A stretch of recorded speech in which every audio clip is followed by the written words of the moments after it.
Olá, internauta. A Tribuna do Norte recebe nesta segunda-feira os auditores da Receita Federal, Blidenor Baracho e André Albuquerque, para um chat. Eles tiraram dúvidas e vão tirar mais algumas sobre a declaração do imposto de renda. Eu vou repassar agora alguns dos questionamentos feitos pelos internautas durante o bate-papo. Blidenor, um internauta pergunta, ele diz que tem uma filha de 3 anos, que já tem CPF desde que tinha 1 ano de idade. Ela precisa fazer a declaração de isento? Muito bem. Primeiro devemos lembrar que a declaração de isento, que é aquela que servia simplesmente a regularização do CPF, ela deixou de existir. Então não mais existe a declaração de isento. O contribuinte não precisa, para regularizar o seu CPF, fazer nenhuma declaração. Há uma idade mínima para fazer a declaração do imposto de renda? Não.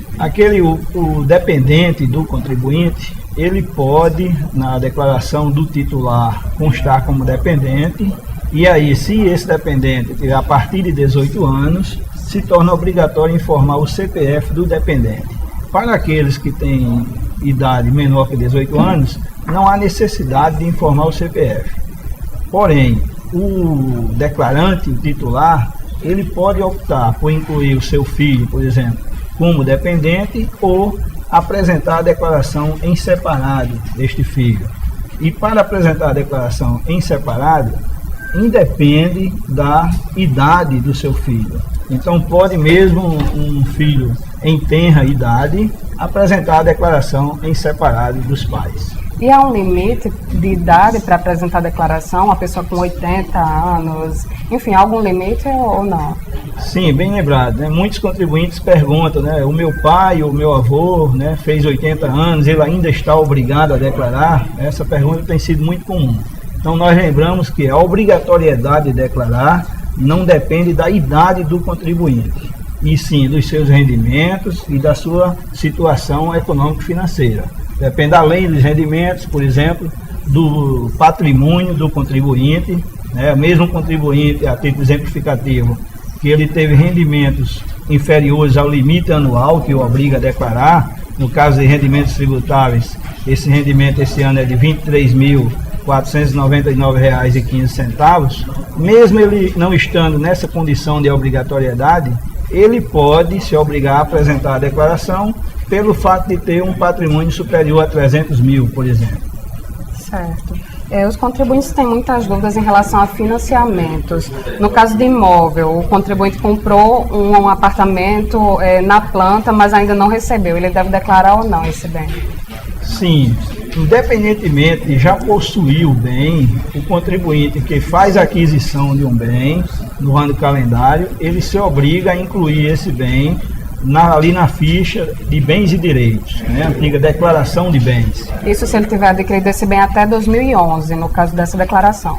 Isso, se o contribuinte efetuou essa aquisição até 31 de dezembro do ano calendário, né? A nossa declaração até 31 de dezembro de 2011, mesmo se ele ainda ter recebido efetivamente esse bem, ele deve incluir o bem. No caso de um imóvel comprado na planta, ele declara a aquisição, na coluna de discriminação ele relata a operação e informa como custo de aquisição os pagamentos efetuados ao longo do ano até 31 de dezembro. Lembrando que, no caso de financiamento semelhante àquele do Sistema Financeiro de Habitação, do SFH, a dívida não deve ser declarada. Como disse, o custo de aquisição é o somatório das parcelas pagas até 31 de dezembro. Certo. O prazo de entrega vai até 30 de abril. E quem perder esse prazo, o que acontece? O contribuinte que apresenta a declaração em atraso, ele tem uma multa prevista na legislação. Essa multa é de 1% sobre o imposto devido, 1% por mês de atraso, mês ou fração de mês. 1% sobre o valor do imposto devido. Porém, essa multa, ela tem um piso e um teto. Esses 20% ao mês, esse 1% ao mês de atraso, ele é contado até 20%. Então, somente o máximo dessa multa é de 20% do valor do imposto devido. E se esse cálculo der inferior ao limite mínimo da multa. Esse limite mínimo é de R$ 165,74, 165,74. Esse é o valor mínimo da multa, é o piso, né, o chamado piso.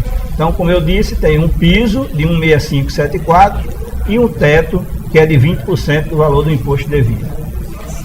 Obrigado, Bidenor. Obrigado a vocês. Andréa, o internauta Manuel Ribeiro está preocupado com a restituição. Como receber mais rápido? Bem, a maneira mais rápida dos contribuintes receberem as restituições apuradas na declaração é apresentando as suas declarações o mais rápido possível. Aquelas declarações que forem primeiramente processadas e não incorrerem em nenhuma restrição, as restituições serão liberadas primeiramente. Lembrando que existe uma prioridade para os maiores de 60 anos em função do cumprimento do Estatuto do Idoso, ao qual estamos vinculados. Quando é que começa o pagamento das restituições, André? O primeiro lote normalmente sai no dia 15 de junho. São quantos lotes durante o ano? De 15 de junho a 15 de dezembro. São 7 lotes, se não me engano, durante o ano, e eventuais resíduos ficam então para o ano seguinte. Certo. Os contribuintes que dependem desses lotes residuais são os contribuintes que tiveram alguma pendência na declaração? É isso? Muito provavelmente sim. Os contribuintes que não foram incluídos nos lotes de 2011, né, que estão em lotes residuais do ano de 2012, podem ter ocorrido sim uma restrição e terem suas declarações retidas em malha, e essa informação ele pode acessar no site da Receita Federal, no ECAC virtual, através de um código de acesso, e saber a exata informação sobre sua declaração, se ela está em malha, porque ainda não foi processada, quais são os documentos que estão sendo exigidos. Certo. A internauta Ana pergunta, ela disse que o pai faleceu em fevereiro deste ano e pergunta como fazer a declaração se ainda não há inventariante nomeado. Bem, o contribuinte falecido já em 2012 não ocasiona a necessidade de apresentação de declaração de espólio.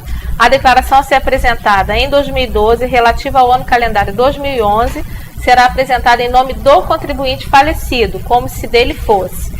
E o código de ocupação vai ser informado correspondente à profissão que o contribuinte exercia até 31/12/2011. Certo. Outra dúvida de internauta ligada a financiamento. Como declarar o financiamento de um carro? Bom, o carro financiado, adquirido em 2011, deverá ser informado na declaração de bens da seguinte forma. Se ele foi adquirido em 2011, na coluna ano de 2010, nada será informado. Na coluna ano de 2011, serão informados os valores pagos da parcela. Então, será um total das parcelas pagas durante o ano calendário 2011. E na coluna discriminação do bem, ele informará o bem de acordo com o seu código para veículo, vai definir a operação, né, dar dados dessa operação, o financiamento, como foi, a quantidade de parcelas e o valor total do veículo. Ok, só para a gente fechar, quem está obrigado a declarar o imposto de renda esse ano? Bom, a principal condição que obriga o contribuinte a declarar é a relativa aos seus rendimentos tributáveis, que devem estar acima de R$ 23.499,15. Só que esta não é a única condição que pode incluir o contribuinte na necessidade de apresentar a sua declaração. Por exemplo, se o contribuinte tiver um patrimônio acima de R$ 300 mil, embora ele não tenha rendimentos superiores a R$ 23.499,15, ele estará obrigado a apresentar a declaração. Uma outra condição que também pode obrigar o contribuinte são os rendimentos isentos ou tributáveis exclusivamente na fonte. Aqueles rendimentos isentos e tributáveis exclusivamente na fonte que forem superiores a R$ 40 mil, obrigam o contribuinte a apresentar a declaração. Então é importante que o contribuinte saiba que não é unicamente os rendimentos tributáveis que podem obrigá-lo a apresentar a declaração de ajuste anual de 2012. É necessário que ele observe as outras condições que estão exaustivamente elencadas na aba IRPF 2012 no sítio da Receita Federal na internet. Ok, obrigada, Andréa. Os leitores que ainda tiverem dúvidas sobre o Imposto de Renda 2012 podem enviar as perguntas para o e-mail irpf@tribunadonorte.com.br. Essas dúvidas serão respondidas pelos auditores da Receita e encaminhadas por e-mail. Obrigada a vocês.